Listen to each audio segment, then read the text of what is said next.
My name is Oviosu. I'm the founder and CEO of Paga. Paga is a consumer finance company. Our mission is to transform lives by delivering innovative and universal access to financial services. And this is why we exist. I started the company 3 years ago, April 2009, with a very strong conviction that the mobile phone could be a primary channel, not the only channel, but a primary channel to use to deliver financial services to the masses. And really, it started from a frustration I had carrying cash around with me in Nigeria. I was banked with a number of different banks, but yet everywhere I went to, I couldn't either use a POS or the ATM wasn't working.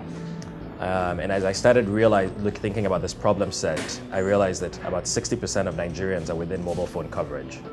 And thus the question, can the phone become the primary means, but not the only means of electronic transactions?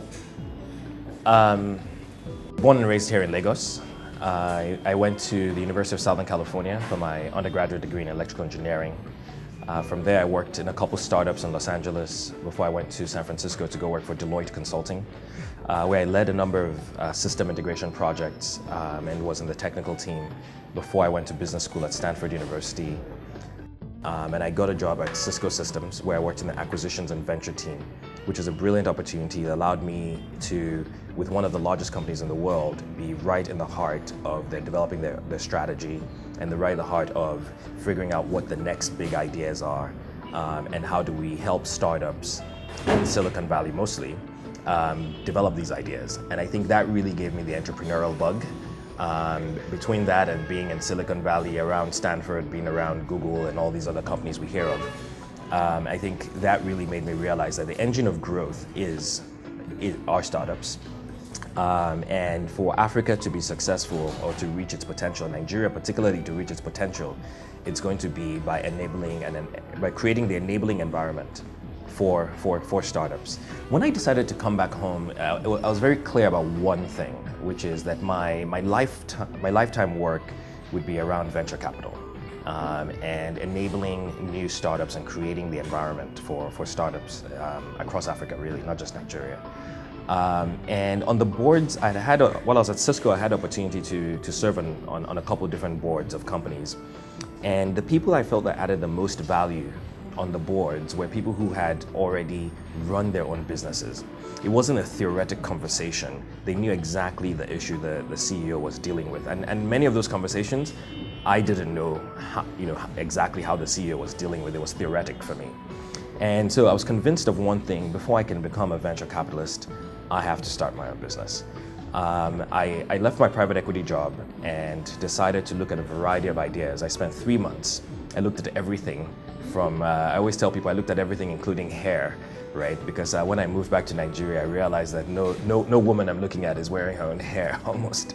And that's such a big business opportunity. So, but there were 3 things that were most important to me and my friends when we're looking at ideas.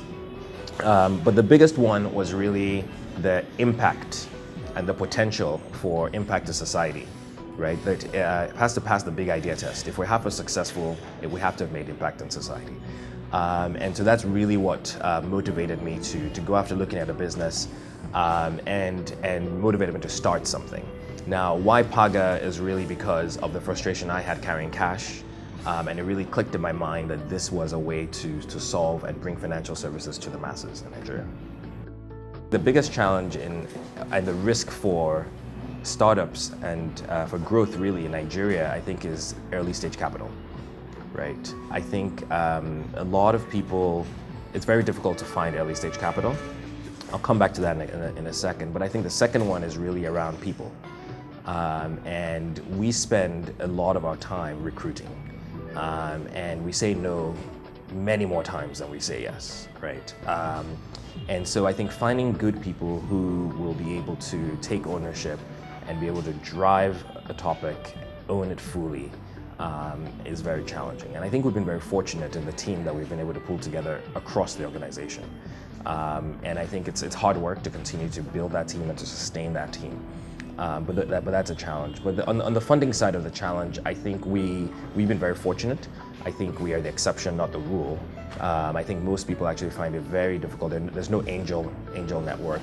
Most high net worth individuals in Nigeria are not used to the idea of funding an idea, right? It's rather funding a project that they own and they control. And so that's a very different, and I think it takes time to get there, right? I sort of describe to people that, the US didn't get there immediately. Jay Rockefeller is probably the wealthiest man in history, by, when you count for inflation. But as wealthy as he was in his time, he put his money to charity. He didn't put his money to investing in other people. It took others who actually really sweated for their money, right, to really understand what it meant to have an angel who really helped them in the true word, and then do it. So I think we'll start seeing that happen. In fact, our company is an example. A lot of our investors are Nigerians, and they have just taken a bet on us. It's one of these things that it's very humbling. It is very humbling when someone puts money behind an idea that you have. When I talk to my friends or to folks who are younger than me and aspiring, looking to get ahead, I always remind people. I said, look, you may have just met me, you may have known me for a few years, but I've been working for 13 years.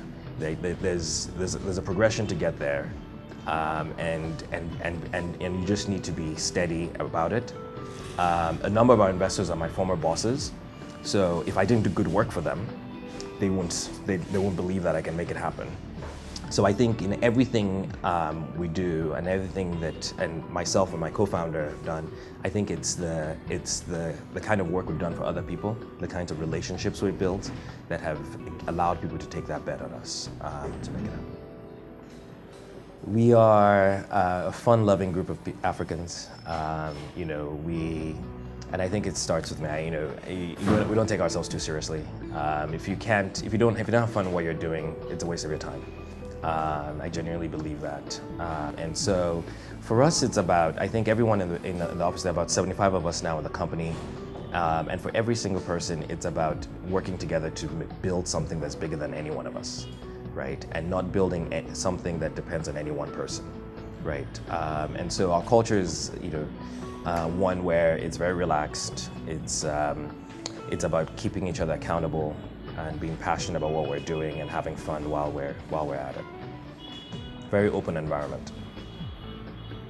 I think the one thing that has been integral to my success as a CEO so far, if I can say I've been successful, I don't know if I'm successful yet, is being very open to everyone around me, being very open, and bringing people in, right?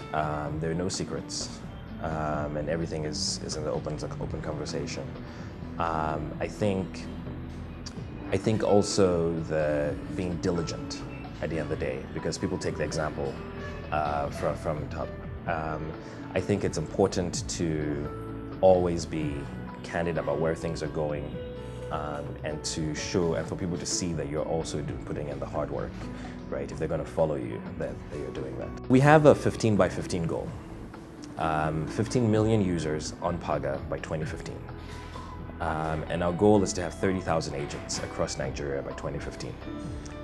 We were in a company offsite last week, or 2 weeks ago now, and the gentleman who was leading the offsite said, I want to propose, 15 by 15, so 15 million customers in 4 years, and 4 years is approximately 15,000 hours. So he said, really our goal should be 15 by 15 by 15, and we're running out of time. So that is our goal. We truly believe we'll be the #1 player in this market. We are already, and we will remain the #1. And we want everyone to be using Paga, whether you're banked or you're unbanked, to deliver a variety of services to you, and that's what we're going after.